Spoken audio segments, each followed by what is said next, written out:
Counseling with the preacher, not your typical Negro, says don't do it. Don't do it. I'm sort of joking, but I'm actually kind of serious, ladies and gentlemen. You're looking at here I guess an image from the with the movie The Marriage Counselor. I think it's a movie or a play by Tyler Perry. Haven't seen it yet, but just thought it was kind of fitting to display as I share a few points on marriage and counseling. And this sort of came about when I was watching the Decision House show a couple of days ago. Divorce Court is a show that comes on during the day, and it used to be hosted by the judge used to be Maybelline Ephraim, but there's a new judge, Lynn Toller, and she has a show that comes on in the evening where she has these couples come into this house over the weekend, and it's sort of like this speed counseling, and they basically, on the last day, the couples, after they have all this intense counseling and all these different exercises, they have to make a decision whether or not they're going to get a divorce or not. I saw this one couple a few nights ago. Pretty interesting. It was a man and a woman, and you might have seen it. It was an African American man, and his wife is white, and they had all kinds of issues. One of the issues had to do with her natural daughter, his stepdaughter. But I was very surprised at how, I was watching that show. I was watching that show, and I watched the other couple on that show as well. And I was just surprised at how selfish the people on that show were. I mean, the one husband, he was just unwilling to change. The counselors would ask him different things to do, and he would, his excuse on one occasion was, well, she's asking me to change the way I've been my whole life. I'm not going to change for her. I'm just not going to do it. I mean, what do you want from me? That was his excuse. And I just thought that was, I was thinking to myself, what's the point of getting married if you're not willing to change? I remember my ex-wife, the one I just divorced. We had a particular issue in our marriage. It had to do with her, let's just say her language, and particularly her language around the children. And I talked to her about this before we got married. I said, look, this is going to be an issue. Okay. She said, all right, I'm working on it. Okay. After we got married, some time went by, and I confronted her about this issue again with her language. Her response to me was, well, you knew the package when you married me. I mean, that's just an example, of, she actually thought that was an acceptable excuse. We're talking about a Christian woman, a grown woman, supposedly, and her excuse for not watching her language and not refraining from such certain kinds of language was, well, you knew the package, as if that was as if that's an excuse.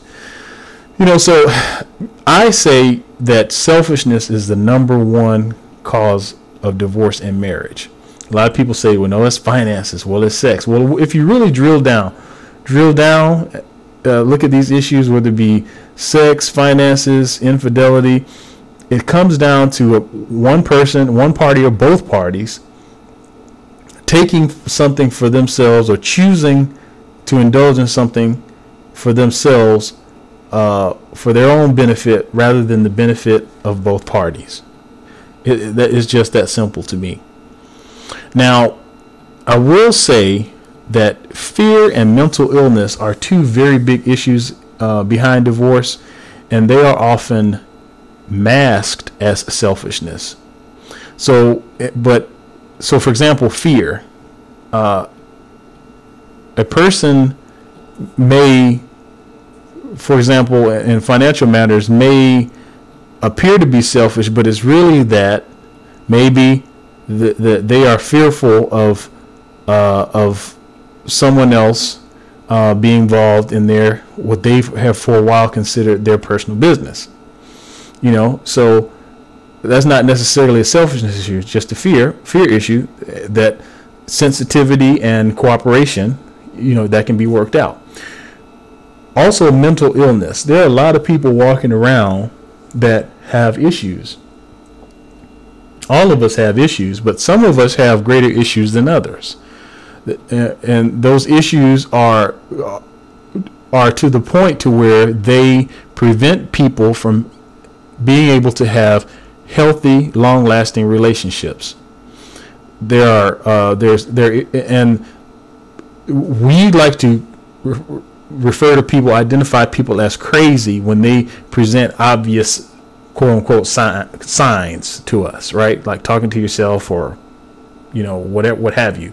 But there are people, there's paranoia, there's depression, various kinds of personality disorder that many of us are not able to recognize. And a lot of times the people who deal with these illnesses, they don't even know what they're dealing with. And so and a lot of times certain types of mental illness, people will not willingly go to a counselor.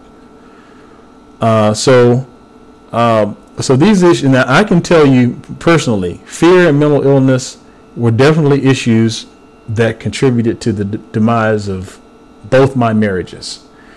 I'll just leave that at that and move on. But I wanted to hit this issue of marital counseling with the pastor. In my opinion, that's not the best option. Any type of counseling you do, you want to do it with a neutral third party. A lot of times people, they go to their pastor because he's comfortable, and a lot of people are not really their real selves around their pastor because they want their pastor to think the best of them. And people are not going to be as honest in front of their pastor with their future spouse as they would with someone outside of the pastor. I would recommend being counseled, at least have your pastor refer you to an outside counselor, and then when you're done, come back to him or her, with maybe some kind of follow-up, maybe, or something like that. But I would not recommend at all. A lot of these pastors out here are not licensed and trained therapeutic counselors. They don't know what they're doing. And you need to check these pastors out. When you go to these pastors or religious counselors, you need to check out their credentials. Look up and see if they have a license, see where they've been educated and trained. That is very, very important. Don't just go to counseling with your pastor just because he's been your pastor for 20 years. That doesn't mean he's the best marital counselor. And I'm really talking to young couples about this. This is very, very important. Your pastor, you need to keep your pastor, really your church, as far removed from your marriage as possible. And actually, biblically speaking, the pastor and the church don't really have anything to do with your marriage. So I don't know how we've gotten that twisted. We got the pastor, people thinking they're not married unless the preacher marries them, and all these different traditions regarding pastors and church and marriage counseling, and a lot of this stuff is not biblical. So I know that what I'm saying is not going to be popular, especially this particular issue, but hey, got to say what I got to say. But let me wrap it up. Counseling is for people who are willing to change. Don't go to counseling just because you feel like it's going to fix everything or fix the other person. Counseling is for people who are willing to change. If you are selfish and you're not willing to change, don't get married, and definitely don't go to counseling because you're wasting your time. Anyway, those are just my thoughts, ladies and gentlemen. And check out the Earl Hall show, earlhall.net. If you missed the show on Tuesday, you can listen to it on demand. And if you got any questions, you can email me, notyourtypicalnegro@yahoo.com. Don't forget to check out my other videos on my page. Take care and God bless, and subscribe if you like what you see here. Bye.